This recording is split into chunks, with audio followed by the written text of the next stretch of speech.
I hate it. Mm. Welcome to another episode of the Super Movie Studies Podcast, a community of superhero movie fans, teachers, and students, people looking to discover more about superheroes and the world because both are awesome. I'm your comic book cultured host, Michael Maurer, joined by the movie maestro. James Schuyler Houtsma. And our regal legal expert, David Kleppy. Super Movie Studies Podcast is your premier movie discussion podcast. Every week we continue our journey exploring our favorite subject, superhero movies. Every fan sees the movies differently, so we gather some amateur experts to discuss certain aspects of the movie. Whether it's money, comic books, consent, music, or science, SMSP talks about it all in this week's episode. Jessica Jones. And yes, there will be spoilers. Woo! Okay, so yes, as you know, we are not doing a movie today. We are doing an entire season of a Netflix TV series. I suppose its official title is Marvel's Jessica Jones. Right, just as everything that Marvel has put out in the past 4 years is Marvel's. Yada yada yada. Since Iron Man. No, you're right. It's just certain Avengers. things that might have different names. Right. Like how there used to be a Daredevil, and how there used to be an Avengers, but a British version. Anyway, in case you hadn't noticed, we have a special guest with us today who is not Ben. It is David. Say hi. Hello, fans. You might remember David from the Daredevil Season 1 podcast episode. In which we had a thrilling discussion on Stitches. Ugh, it's disgusting. I hope for It was more fun for discussions like these. And we're more than likely going to get something similar tonight. Ben could not be here because it is close to Valentine's Day, and he's the only one betrothed among us, so therefore he has plans with life and we don't. Fair enough. Consenting That's pretty plans, much though. accurate. And we're just going to talk about some weird, rapey television show instead of enjoy the month of February. To be fair, many shows out there seedier and rapier. But True. not There as was super significantly girly. less rape in this show. Remember the show Stalker?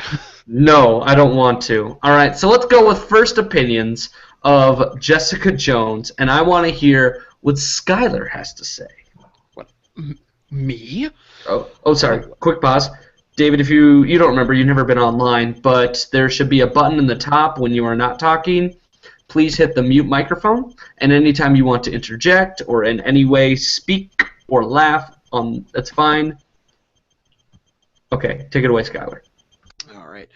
I greatly appreciate Jessica Jones as a show.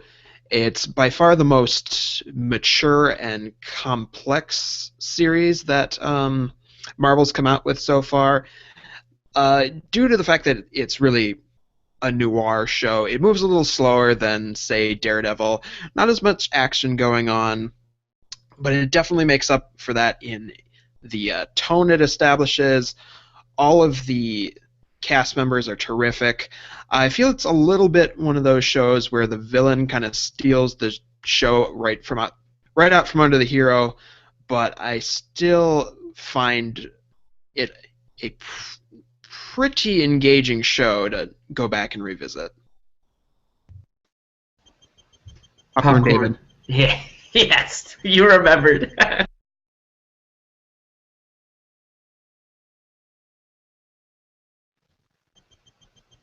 Is it my turn? Yes, the popcorn means you talk. Oh, I see. That's good. I really enjoyed the show. I thought that it was a good compliment to the Daredevil first season, and I'm really looking forward to see what else that Marvel and Netflix can produce together. I like the binge watching style of show. I really like that kind of stuff where there's a lot of cliffhangers, a lot of excitement that makes you want to watch the show for 6 hours at a time, which isn't necessarily good for my social life or my academics, but it really was well done with Jessica Jones, and I'm definitely looking forward to what they produce next. Popcorn, Michael. Jessica Jones. You know, the biggest comparison you get, because we get to set it up right next to Marvel's Daredevil, and the talk was, is this show going to be as good or better, if possible, than Marvel's Daredevil Season 1? And what I love to answer with is yes and no, because it's a completely different show.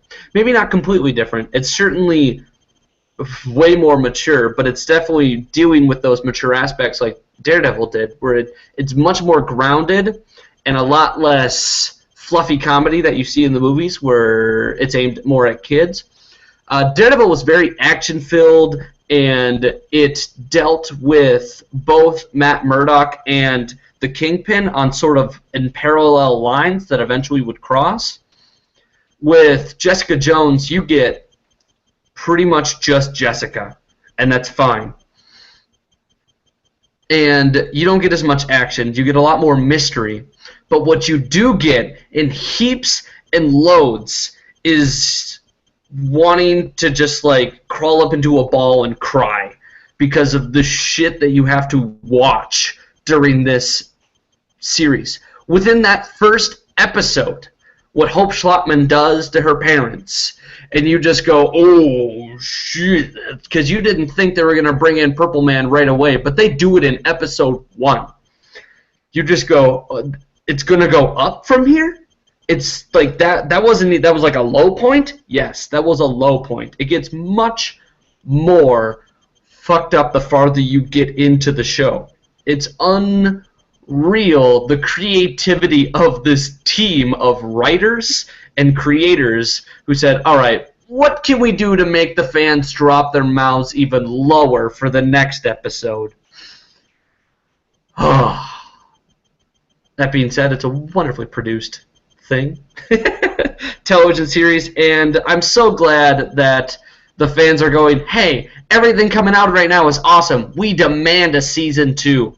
Daredevil's coming out with a season 2 when it wasn't planned for one. Now Jessica Jones has been confirmed for a season 2 when it originally wasn't even planned for one. So rock on. Yeah, who'd have expected a TV show to not only perform well in ratings, but actually be really fucking good, and that being the quality that gets it a season 2. Well, it's really good for the right audience. Like, this is not a kid's show, all right? This is not a good kid's show if you deem it that way. But for well-mannered, level-headed adults who can separate fiction from reality and who just want some excitement in their life and entertainment, this is a show for you. And it will excel. I remember back in our Daredevil episode making the point that that show pretty much spat in the face of the Marvel movies coming out, especially in not only in just its maturity, but the fact that it could deliver a kick-ass villain that was multi-layered and interesting and a threat. Mm-hmm. This show, very much the same thing. Oh, yeah. It's like, guys, look at what they're doing here in the shows. Do that for the movies, and maybe you won't be such a center of ridicule. Well, they've got 13 hours here to develop a villain, and in a movie they don't really have that much because they're focused more on a hero stuff, but it doesn't mean you can't try, because you just get the feeling they're not really trying. That's the big issue. But let's get on to our 3 segments of the show, starting with comic books. All right, so Jessica Jones is based on a 28-issue comic book series called Alias, no relation to the television show starring Jennifer Garner. This comic book series was written by Brian Michael Bendis and drawn by Michael Gaydos. It ran from 2001 to 2004.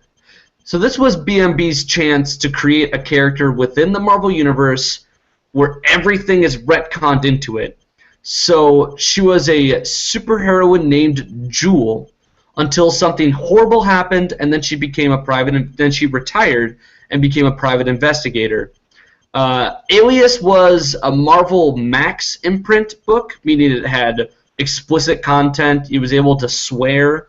They were actually able to publish something that came out monthly that you could swear in as long as you put this Max imprint on it. After the 28 issues of Alias, the characters in the book got moved to Bendis' other project called The Pulse. Alias's inception, it was originally supposed to star Jessica Drew, because according to Michael Bendis, she had the best hair in comic books. But the more he developed the book, the more he brainstormed it, he realized the story messed with the continuity of the Marvel Universe too much and decided to create a whole new character entirely and insert her into the Marvel Universe and just say that all these past events happened. Which, you know what, we've got a new character for it, which is awesome. Let's talk about different characters that we see in the television show and their relationship to their comic book source material, starting with Malcolm Powder, or the man with the frizzy hair in the television show.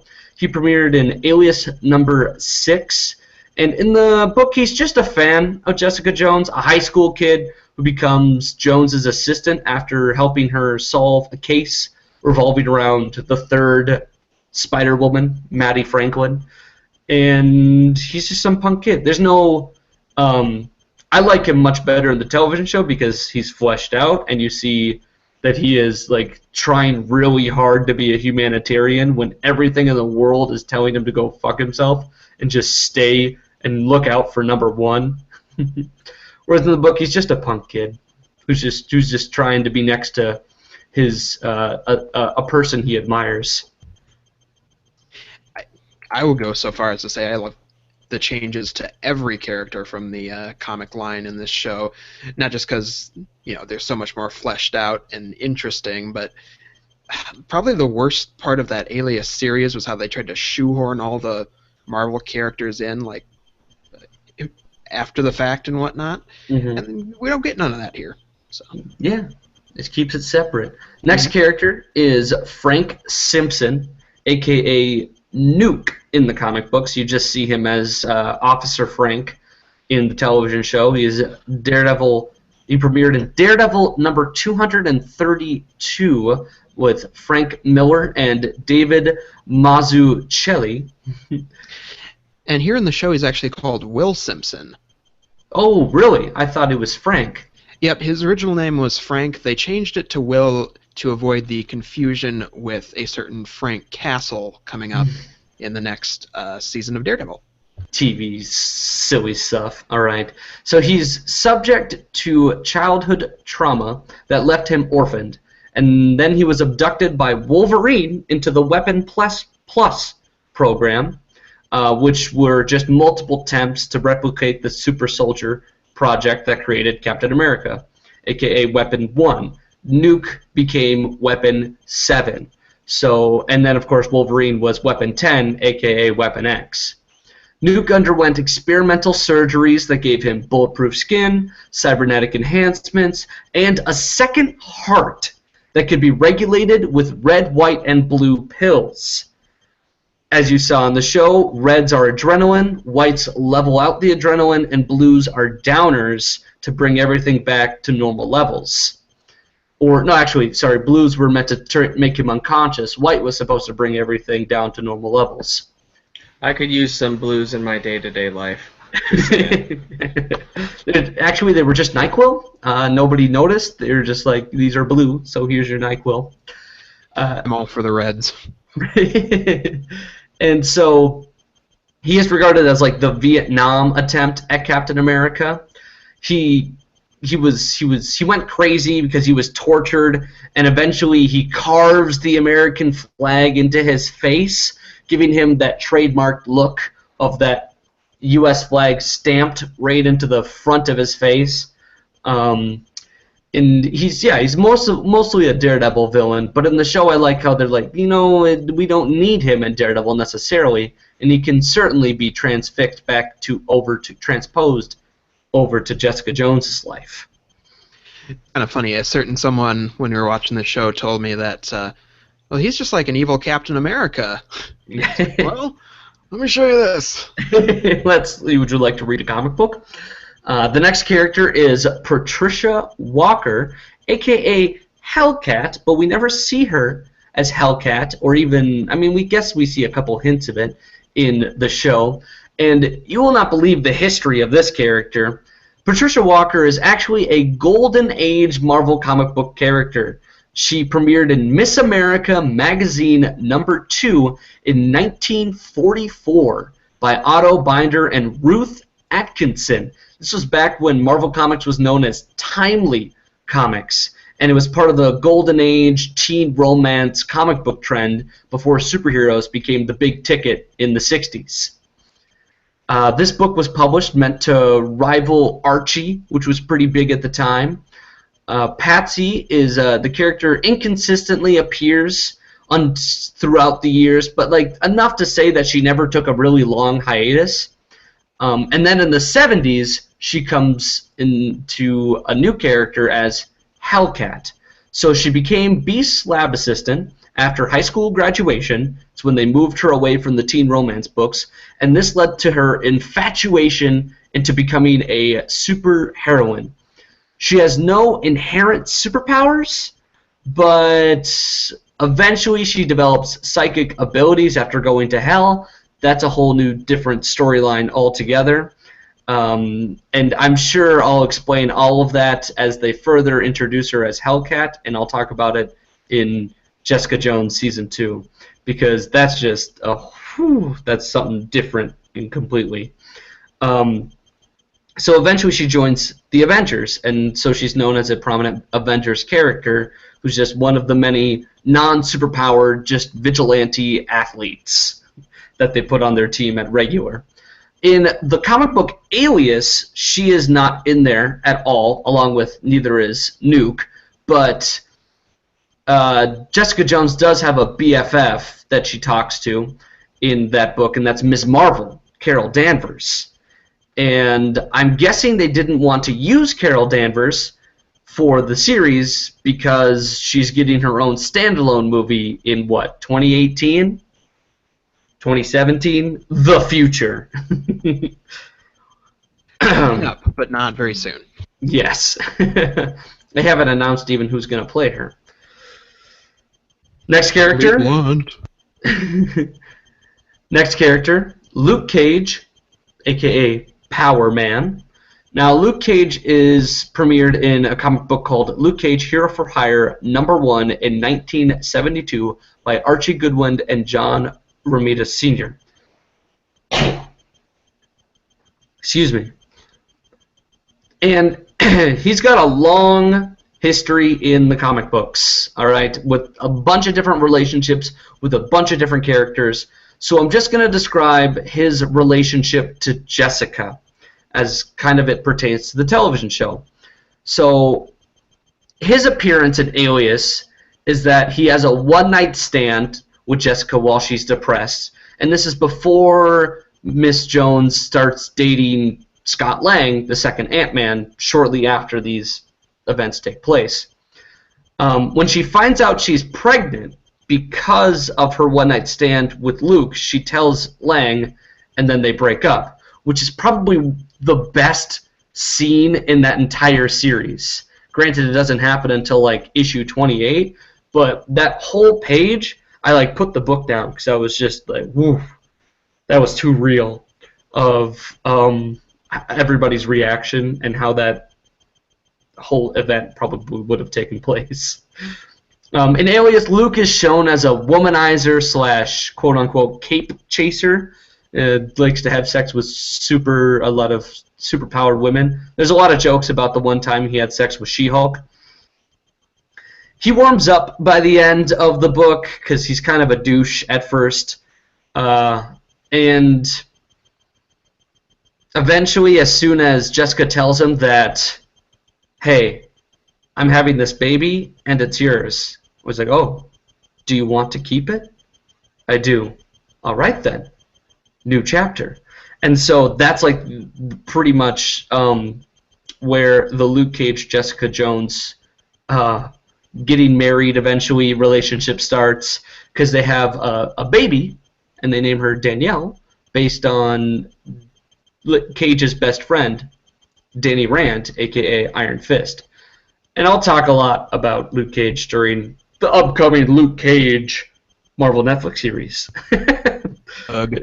There's a series for everyone. Mike Coulter did a what? You know what? I gotta say, Mike Coulter during this series, that man is a behemoth of a person. Like his neck is like the same size as his head. He's just really, really big. And for the longest time, I thought he was Ty Gibbs. That was not true. David can attest to that. He is totally not Ty Gibbs. No, you totally called him Tay Diggs for like the first 3 episodes, and I was like, dude, I don't think that's Tay Diggs, and you're like, oh shit. No, I thought. Sorry, I at first I thought he was Tyrese Gibson, and then I went, no, Tay Diggs, and then I was way wrong on both accounts. And then you just merged them into somebody named Ty Gibbs. Yes, I did. So, well, Tyrese Gibson, Tay Diggs.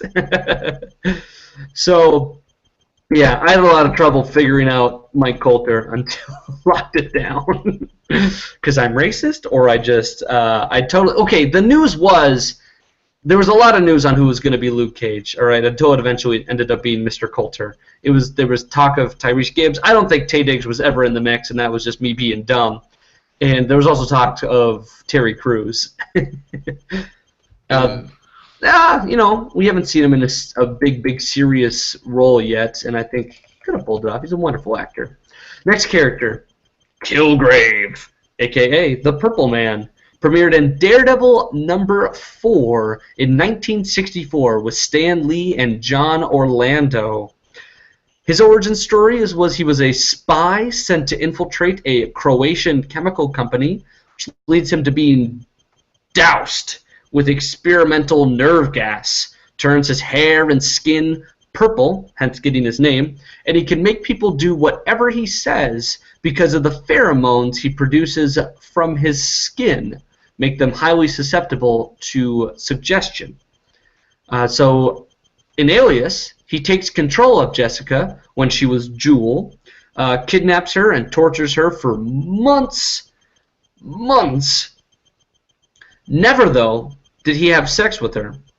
But, this is messed up too, he did have sex with college co-eds and forced Jessica to beg him to join in. Which is psychologically screwed up. And I don't think they ever talked about what really happened during their time together from an intimate standpoint, outside of he wined and dined her and he took advantage of her behind closed doors. They never get into specifics because that show was graphic enough on its own, and it didn't need that. So eventually, Kilgrave gets so mad one time because he's reading a Daredevil story in the newspaper, and he's so pissed at Daredevil because Daredevil has beaten him up over the years so many times. And so he tells Jewel to go kill Daredevil, beat him up. Jones, in her instigated blind rage, mistakes the Scarlet Witch for Daredevil and gets beaten into a coma by the Avengers because they were all there when it happened, before the Avengers realized she was brainwashed and that they fucked up. X-Men Jean Grey helps her out of the coma and puts a mental block on her that prevents her from being controlled by Kilgrave again. And then there is one scene where Jessica is questioning Kilgrave towards the end of the book, questioning him in a super prison known as the Raft, and he seems very aware that he is a comic book. Brian Michael Bendis is known for doing some very weird and interesting writing, and this is one of those moments where they're just characters are having two completely different conversations, and it seems that Kilgrave is talking almost directly to the readers, but isn't at the same time. It's a pretty interesting moment. I do recommend Alias, not as like a cultural standpoint of like, this is an amazing comic book, just because it's a really interesting perspective of superheroes from another angle of what if one retired because they were sick of it? What would their life be like? So, yeah.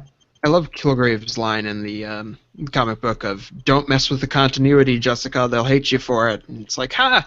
I get it, because the worst part of this comic is her messing with the continuity. Yeah, because I'm sure Bendis got a lot of flack for all the moments he retconned her into moments. So, that brings us to the last character, Jessica Jones, a.k.a. Jewel, or at one point she was also known as Nitress. Nitress, with a KN there. She premieres in Alias #1, 2001.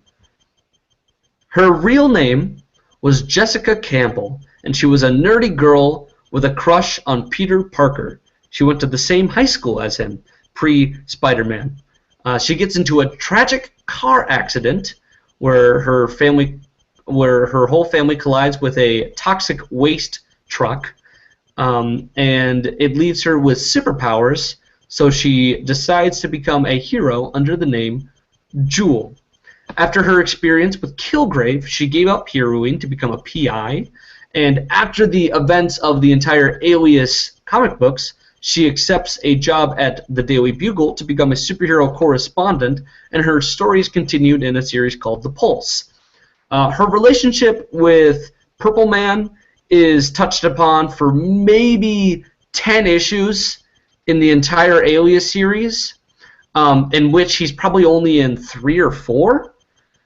And so the fact that the television show said, we're going to put him in every single one, is a pretty, like, they knew what they were going to focus on. Did a wonderful job elaborating the story and displaying the psychological effects his control can have on a person, and the symbolism of rape, abuse, and post-traumatic stress disorder, which the comic book can't really iterate as well because it doesn't, you don't get to draw, you draw faces and they're still images. Whereas the moving image of a face being still, I don't know what I'm really talking about here, but if you understand my meaning of just like, there's a lot more you can capture in 5 seconds of a television show than 5 seconds of a comic book when the content is psychological. That's what I got. I did my whole spiel on Jesse Jones and all the characters pertaining to which. So let's move on to music, or lack thereof. Not for lack of trying, though. Good news and bad news on the official soundtrack to Jessica Jones. Good news. It's written by a fellow named Sean Callery, Callery, not like the nutrition part of it, who delivers a completely fitting jazzy noir sounding score that fits the show. Probably couldn't be more appropriate for the tone they're going for there. Bad news, it has not been released. So there's not a whole lot out there to talk about, other than, of course, the opening theme, which perfectly establishes the kind of show we're in for. Let's take a listen.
Now, question is, better or not as good as the Daredevil theme?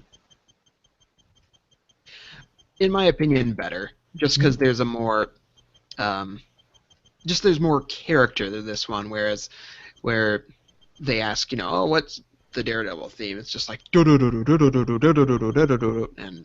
you can't pick out a really main theme there, unfortunately. This one I feel like has, so much more character to it. Funny thing is when that rock guitar comes in during the second half of it, it reminds me immediately of old 90s like Saturday morning cartoon Marvel shows. I had the same exact thought. I was like, what is this, Spider-Man from the 90s? It was the same guitar riff. I know, right? I mean, fitting, but Spider-Man, radioactive Spider-Man. I'm glad I'm not the only one who got that impression from it. Well, I was like, it's got this nice little, like, doom, doom, doom. Like, you're just, like, walking down a jazzy sort of New York street, and everything's sort of calm. And then it ramps up, like you know, because the show has its exciting moments. But then the guitar decides just like, you know what, I'm going to take center stage for the last 5 seconds. And you go, all right, guys, back off. It's not that exciting.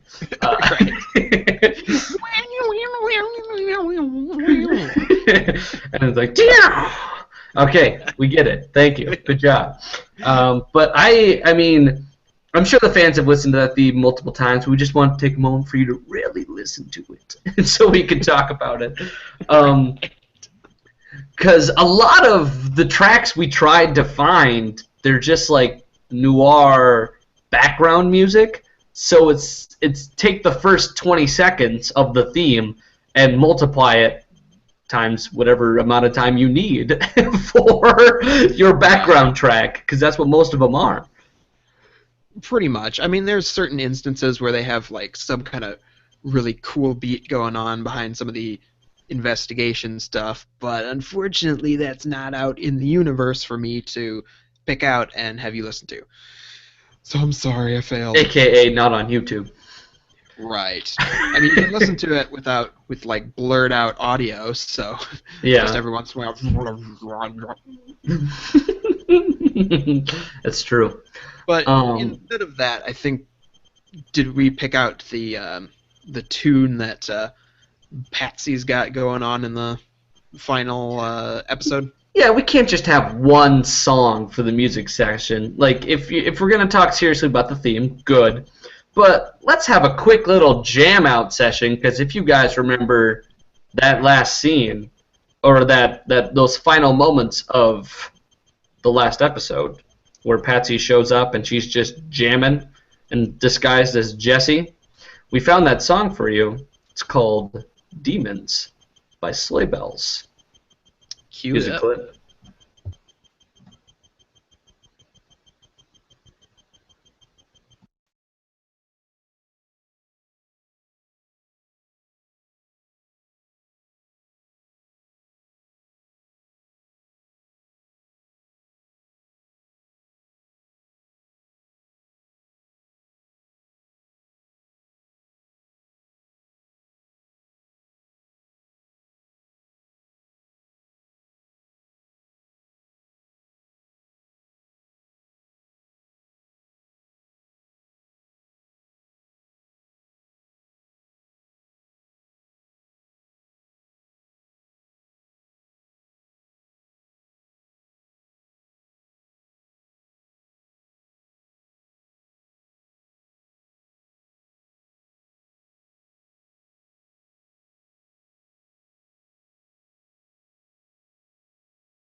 All right, I just wanted to get to the refrain there. You have a full nice refrain cycle, jam. I'm sorry. That's a nice song. That's a banging song.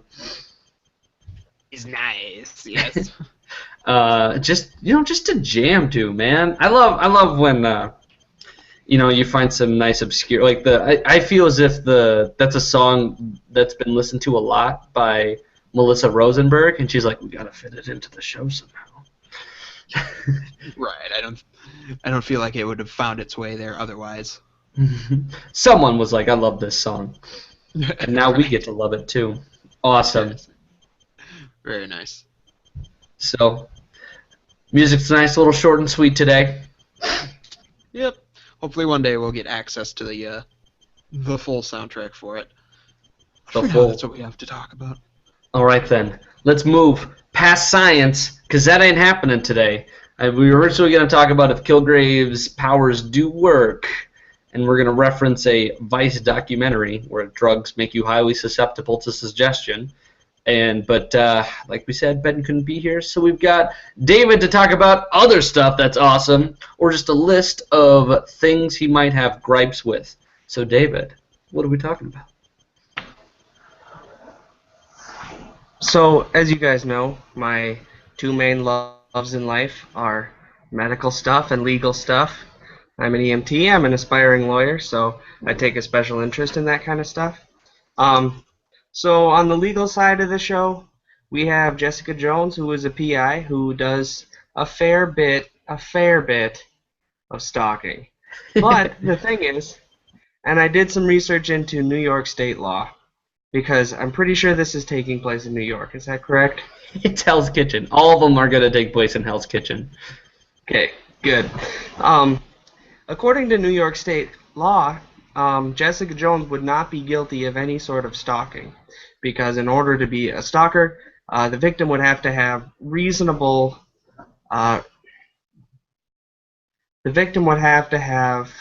believe that they or their things were going to get harmed. And since she's just taking pictures, she found a pretty good loophole to get around any of that. But Kilgrave, if they had some way to prove that he was controlling people, that alone could get him locked up, because he would fall into the same category of people who follow other people around and who are persistent, like he does to Jessica throughout the show. And she actually did have a lot of reason to think that she was personally going to get harmed. So that's pretty interesting. The other thing that I found was interesting was the lawyer, Hogarth. She's a fool. Was it Terry? It was Jerry, right? Jerry Hogarth. Jerry Hogarth. Yep. And we were like, you are so stupid. You cause everything wrong to happen. The thing is, she's a fantastic lawyer, and you can tell she's a fantastic lawyer because she's partner at this big firm in Hell's Kitchen, so she's got to be good. But she is such a pride-driven person, and she is so motivated by her passion that she makes some really critical errors throughout the show that really come back to bite her in the ass. We see in her divorce proceedings, we see that she really has done nothing to cover herself up, or to cover herself for all of the wrongdoing she's done in the past, which causes her to get blackmailed. She doesn't have any sort of prenuptial agreement or any sort of divorce agreement with her soon-to-be ex-wife, which bites her in the ass. And in addition to that... Yeah, that's a big actual plot hole, right? You're a lawyer and you don't get a prenup? She does say that they were together before she went to law school. Oh. That was one of the things that she mentioned, was they basically did that together. Okay. So it's a little bit understandable, but at the same time, if you're going to be a lawyer who does shady stuff, you need to be able to protect yourself, and she doesn't do a lot of that, and that's surprising to me. But that just kind of shows us a little bit more about her character. I think she's a really passionate and pride-driven person, and that's kind of what we're seeing through that. The other thing I want to talk about is how screwed Hope Schlottman was. She was really screwed, guys. Okay. Because the thing is that without having Kilgrave to prove that she was innocent, all of the evidence and everything was pointing to her. So she's already doing pretty poorly. And then, so Jessica gets this time frame that she has to catch Kilgrave and bring him in order to save Hope, and that is not a very big time frame for a task of that magnitude. She could have expected for the trial proceedings to start in 8 to 12 months. Yeah, Which that's I think like the show takes place within that 8-month period, so it's fine. But the magnitude of catching and finding Kilgrave, if he hadn't actively been seeking Jessica, that could have gotten out of hand really fast. They did pass up on a plea agreement, which was probably foolish of them, but it didn't sound like a super great agreement. So then their only hope would have been to argue insanity, or that she wasn't of her right mind when she committed the crime, which she just would have been institutionalized for the rest of her life probably, because first-degree murder of 2 people in an elevator like that's a pretty serious thing. Did they deem it premeditated in the show? I forget, because that's another big kicker. It would have been, Okay. absolutely. She had the gun in her possession for what seems like quite a while, and she got in the elevator. There's no sign of a struggle or anything like that, so it doesn't look like it happened last minute. I mean, she really just got in the elevator, pulled out a gun, and shot them both. So it would be pretty apparent that it was premeditated, and obviously we know it was premeditated because Kilgrave told her to do it ahead of time. That is the definition of premeditated. So there's not a whole lot of legal stuff to talk about in the show, but those are some things that I picked up on that I thought were kind of interesting.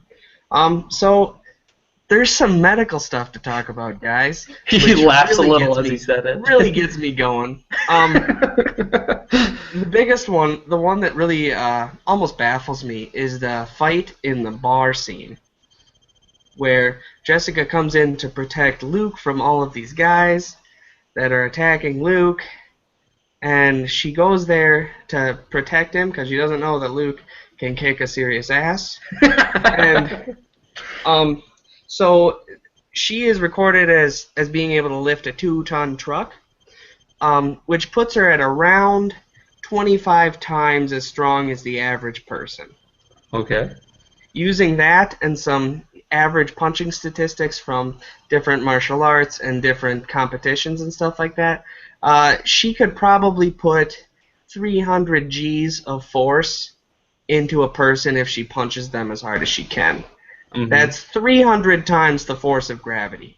So if gravity moves a person at around 14 meters per second, 300 times that obliterates everything in its path. And now that's if she punched as hard as she can, and most of the time when she's in those fighting scenes, it looks like she's just swatting at flies. She doesn't seem to care too much. So it's safe to say she's well underneath that, but even up to, 50 Gs is causing serious internal damage. That can cause hemorrhaging in the brain, that can cause lots of broken bones, including clavicle, sternum, ribs, that can bruise and damage your lungs, your heart, your spleen, your liver. If one of those lands into your kidney, that kidney is pulverized, and that's only at 50 Gs, which is about as strong as a professional boxer usually gets. And that's big heavyweight boxers. So if she's at 300 Gs of force, that's pretty extreme. I mean, so when she punched Diva, what was Luke's former Reva? Thank you. When she punched Reva should have gone more than fly. Well, was that a punch or a push? Because there's a difference with that too. A punch is when it hits, it's a sudden and it's a traumatic incident. With a push, there's contact beforehand, so it's a little bit less. It would be a lot fewer Gs of force. Pretty confident it for was a instance. punch. And there's more control with a push. But yeah, if she was really punching Reva to punch Reva, she could have taken the head straight off. No doubt in my mind. If I remember, I think it was a gut punch. Yeah, that might be true. Did Reva hit the bus after the punch, or did she just die there and then the bus hit afterwards? Reva never got hit by the bus. The Reva, Okay, that was just Kilgrave. yeah, the bus swerved and then swiped Kilgrave. I see. That's fun. Okay, another thing to talk about would be Hope getting beat up in prison. She looks kind of roughed up, but not too bad. I've seen worse.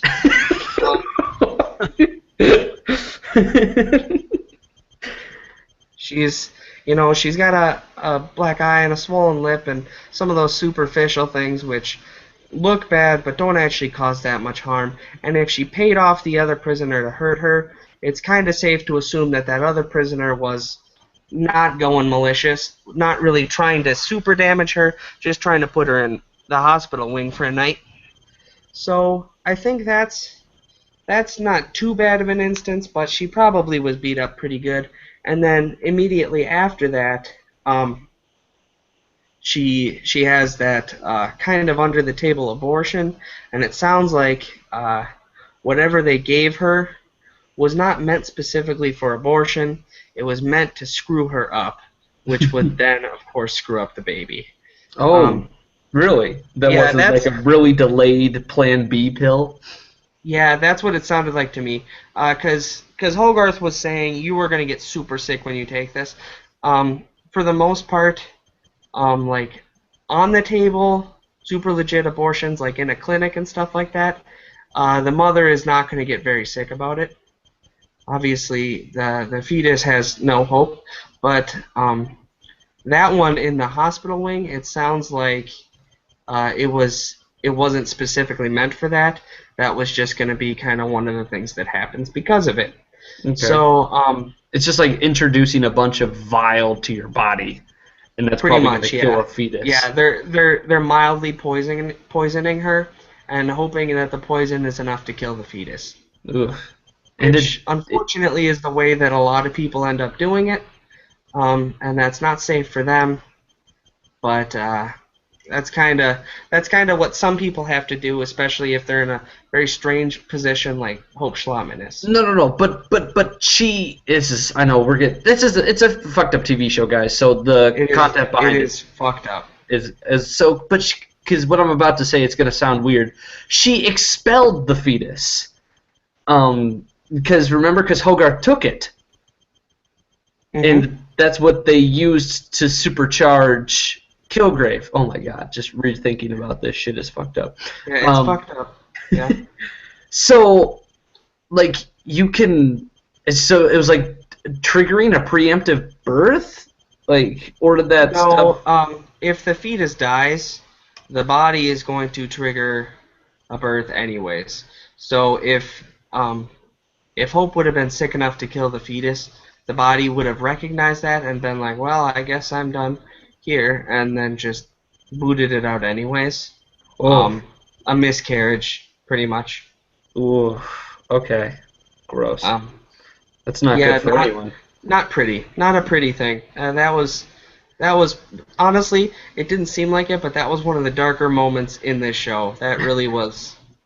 That was not good. Well, they didn't visualize it a lot. Right, they didn't. And then when Kilgrave's father takes the fetus to study it and to come up with a vaccine, that's just getting into whole other realms of ethical shit. Well, it becomes that episode of South Park where Christopher Reeve ate baby fetuses in order to walk. In addition to those things, we have a lot of gunshot wounds. We have a lot of gunshot wounds in this show. It doesn't seem like it because Kilgrave is finding the weirdest, strangest ways to make people kill themselves and to make people kill other people, but there's a lot of gunfire going on, which is fun. Gunshot wounds present lots of things to talk about. For the most part, a lot of gunshot wounds are going to be basically through and through. So it's like getting stabbed with something really long. It goes in one side of the body and out the other side of the body. Anything in the direct path gets damaged. Some bullets, though, are going to not make it all the way through, and then you're looking at what they call primary and secondary cavity. So primary is going to be immediately when the bullet hits. It's going to create like a concussive effect on the body, which is going to damage things. And then the secondary cavity is like the actual cutting that goes through. If a bullet's strong enough to go through and through, it doesn't create too much of a primary cavity, but if it's not, it does. And oftentimes, people will die because of the concussive effect of a bullet before they would die from bleeding out or anything like that. David, Yeah. you don't disappoint. Mike? Oh, gross. Yeah, it's not pretty. And honestly, Kilgrave does find really, really strange and out there ways, and I gotta give credit to those writers, like you mentioned before, Mike. They had some really, really fucked up dreams leading up to writing this show. Well, okay, so can we, are we at a point where we can talk about very specific things Kilgrave did?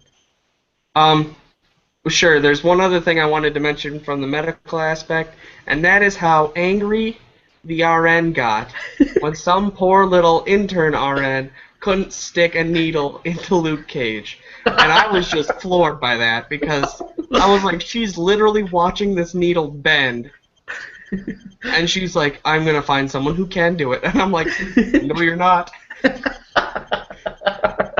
You know, and I know that Luke Cage has really strong skin, but she should have been a little bit smarter than that, and she should have picked up on it more. And it was a really good introduction of Claire Danes, which was nice. I was glad to see her come back. That's not Claire Danes, that was Claire Temple. Claire Temple, son of a bitch. Who's Claire Danes? Claire Danes is an actress from Homeland. Oh, son of a bitch. Edit that out. Not a chance, fucko. That was a really good introduction to Claire Temple. And I was really glad to see her again. But that was really strange to me, and hospitals don't really work like that. So I thought that was kind of funny and interesting. Okay. I have a couple questions. I remember, well, you and I watched this whole series together, and your commentary is priceless, especially when it comes to the actual scenes involving EMTs, and you're like, that's not right. Where, well, who was in the ambulance? Oh, it was Patsy. Patsy was in the ambulance after taking those adrenaline pills, and that EMT is like, what'd she take? What's wrong? And some sort of combat drug. He's like, all right. So he gives her a depressant while in the ambulance, and you're like, back up the truck. That's not cool. It really depends on the level of training, and some states obviously have different rules and stuff like that. But I don't imagine any medic asking what someone has taken, getting as shoddy of an answer as that, and then responding to it without some sort of testing or some sort of inclination. Mm-hmm. I'm watching that, and she's like, I don't know, something, and he's like, I got just a pill, and then pumps it full, and I'm like, that's, like, I can't, oh my gosh, you can get so fired, and you can get so sued. That's not a good boat to put yourself in. Well, that and he does needle puncture in a moving vehicle. Yeah, that's weird too, because with needles you have to kind of be really set. Now, some paramedics are comfortable enough that they'll go ahead and do that, so that's not that weird. But at the same time, it seems like they didn't have any on-the-scene care time. All of that kind of stuff could have taken place on the scene in less than 2 minutes, and he could have been brought on the ambulance and taken away, which I think was probably partially the writing. They thought it would be better if all of this stuff was taking place on an ambulance rather than on the street corner, and that's all fine, but it seemed like they rolled up, threw him in the back, and then started taking care of their patient, and that's definitely not how it works. Her in the back. Talk about Patsy. Yeah, Gotta that's keep right. your pronouns straight. All right, guys. Not to rain on the hilarity or anything, but I've got to get on the road pretty soon. So, do we want to do drinking game rules, or should I step out while you guys continue this? All right. I wanna keep talking about this because this is what I came for. I'll be honest. Sounds good. I want David to talk more. So, Skylar, just say a goodbye to the fans because they love you and they want to. Goodbye, fans. Thank you. He's got to be somewhere, but we thank you for being here, Skylar, and taking the time for the show. Yes, I was here. And he's wishing you a super week as he unplugs. Goodbye, snowflakes. All right. So I've got a couple more, David. All right, I'll be honest. Okay, that's fine. And just because you're the guy I want to talk to about this, when it came to the moment where Kilgrave said, "All right, you don't get to blink until Jessica comes home," how tragic is it to not be able to blink? It's painful. I mean, if you try keeping your eyes open for even 5 minutes, you're not going to make it all the way there because the eyes start to burn so much because it hurts to have your eyes dry out like that. They probably wouldn't lose like vision or anything like that, but for a good while their eyes would be sore, and while it's happening, it kind of feels like an eternity. It's almost like when you have to hold your breath for 10 more seconds. That's when your lungs decide that, oh, they've had enough of this. As soon as he says that, that's when their eyes are like, oh, you know what? I want to blink a whole bunch right now.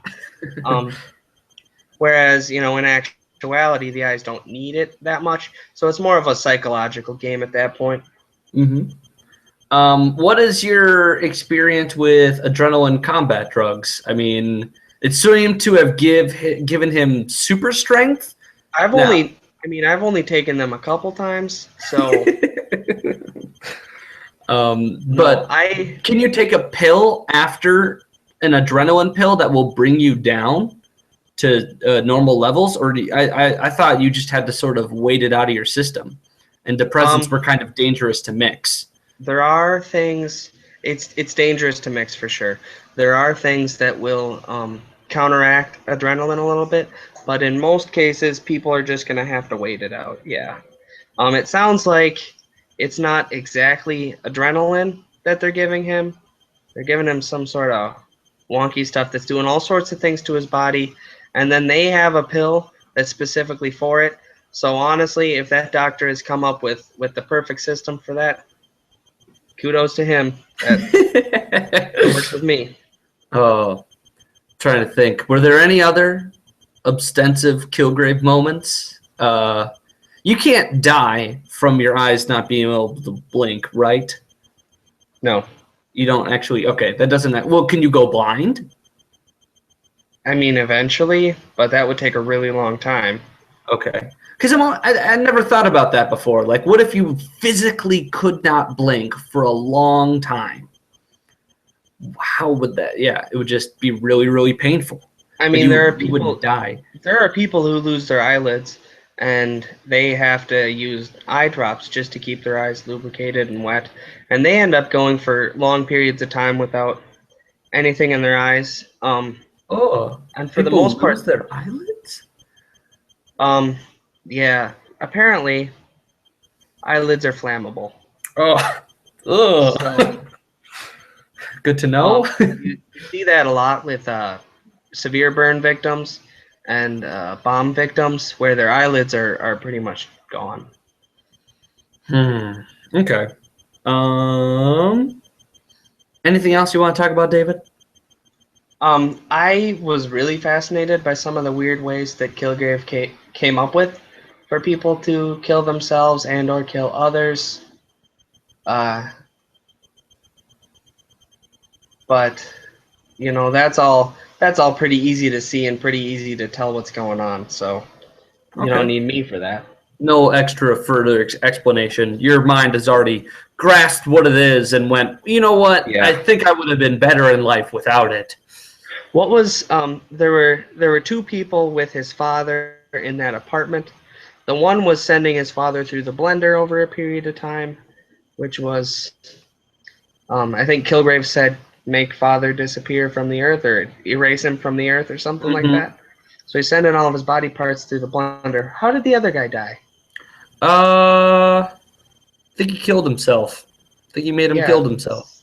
Somehow, but I can't remember the exact way. Because I remember that one I saw and I was like, this show is too fucked up right now. I think it was something that involved a lot of blood. I think it involved draining his own blood. But that's enough. The final section, we usually have drinking game rules, but Jessica Jones is enough of an alcoholic for the rest of us that we don't need any. I mean, the basic rule would be, of course, drink when Jessica drinks and see what life is like, but that might lead to substance abuse, so we encourage our fans not to do that.